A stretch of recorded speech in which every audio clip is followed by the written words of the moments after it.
Eu queria que você falasse um pouco, Ianca, na sua visão, tá? Não precisa ser algo didático nem nada. Na sua visão, do seu conhecimento que você já passou, desde o período de recrutamento e seleção até o desenvolvimento de pessoas, né? Você contratou o cara e agora você está desenvolvendo esse cara.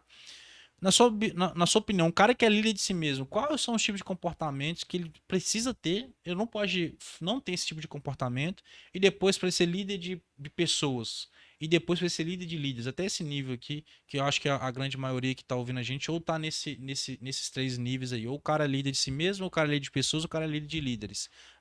Na sua visão, quais comportamentos o cara tem que ter em cada quadrante desse para poder desempenhar um bom papel dentro da empresa? Tá.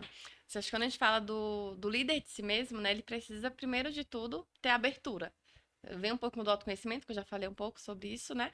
Mas ter abertura para escutar, para receber feedback também, né? E aí, quando eu falo dessa abertura, não é aceitar tudo que vem. Eu também tenho uma visão crítica sobre mim mesmo, né? Então, será que o outro fala faz sentido, né? Será que realmente eu preciso, de certa forma, mudar esse comportamento, intensificar mais isso aqui, às vezes deixar de ter esse comportamento? Ou será que não faz sentido, né? O que ele falou, acho que não tem nada a ver. Então, acho que tem que ter esse lado crítico, mas tem que ter essa abertura para escutar a visão do outro, né? Que às vezes, como eu falei, tem coisas que a gente não consegue perceber. Então, acho que do autogerenciamento, o primeiro ponto é esse, né? Do líder de si. Pode É falar. saber, é ser aberto a ouvir opiniões diferentes das suas. Entender que aquelas opiniões muitas das vezes estão vindo para poder te engrandecer, para você melhorar algum aspecto, para você dar o próximo passo, né? Exato. Então, isso, um cara que tá no, o cara que tá no chão de fábrica, o cara que é o técnico de manutenção lá na empresa, ele tem que ser aberto a ouvir opiniões diferentes que a dele. Essa é a sua visão, né? É super importante. E assim, eu falo que muitas vezes a visão do outro vai ser um soco no estômago nosso, né?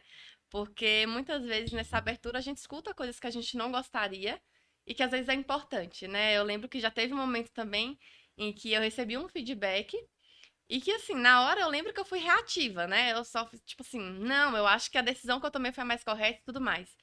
E aí depois que eu parei pra pensar, eu fiz, putz, eu não fui nada aberta, né? Tipo assim, a pessoa me falou algo.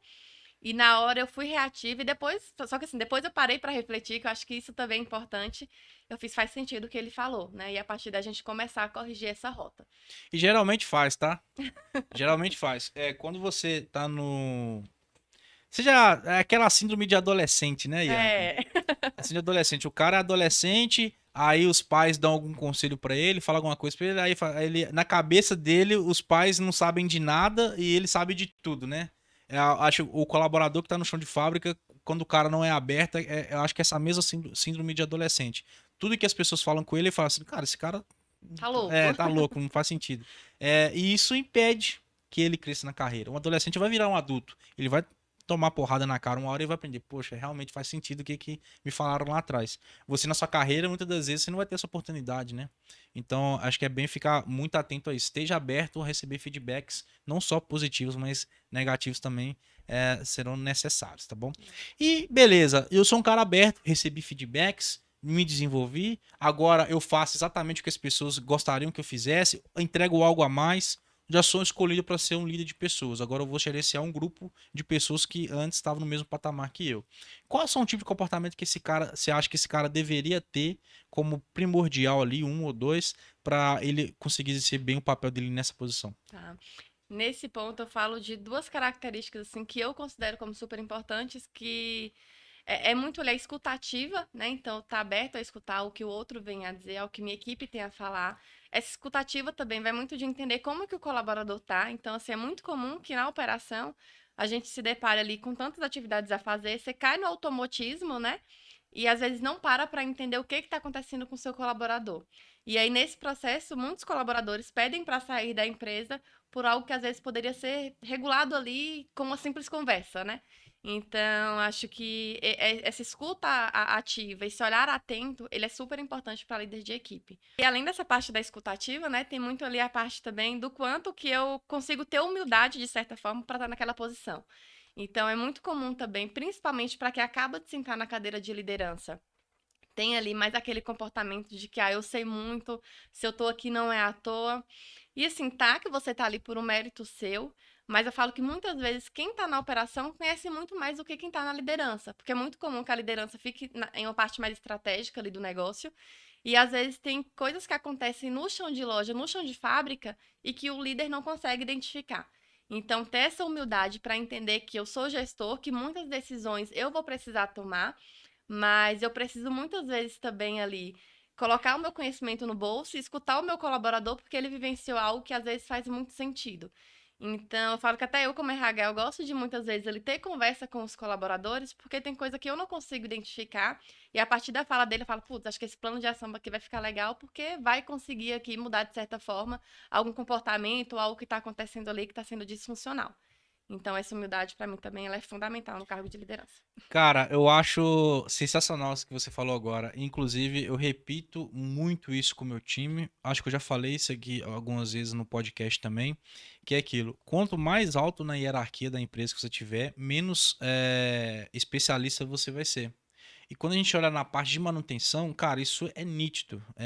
Quando eu era até de manutenção, eu fazia algumas atividades e durante anos eu fazia a mesma atividade técnica de programação. Cara, se eu tenho certeza, se eu parar para fazer aqui agora, eu vou demorar um tempo até poder refazer de novo. E um cara que tá lá hoje, já fazendo isso todo dia, consegue me dar um show. Mesmo se ele faz isso há 2 anos, eu já fiz isso durante 6 anos, por fato de eu não fazer isso todos os dias mais. Isso acaba não sendo mais uma habilidade que eu tenho como fortaleza. Isso é normal, né?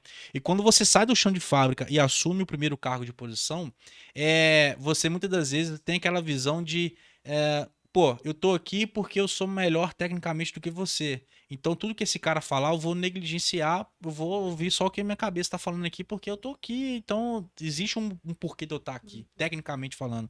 E necessariamente não.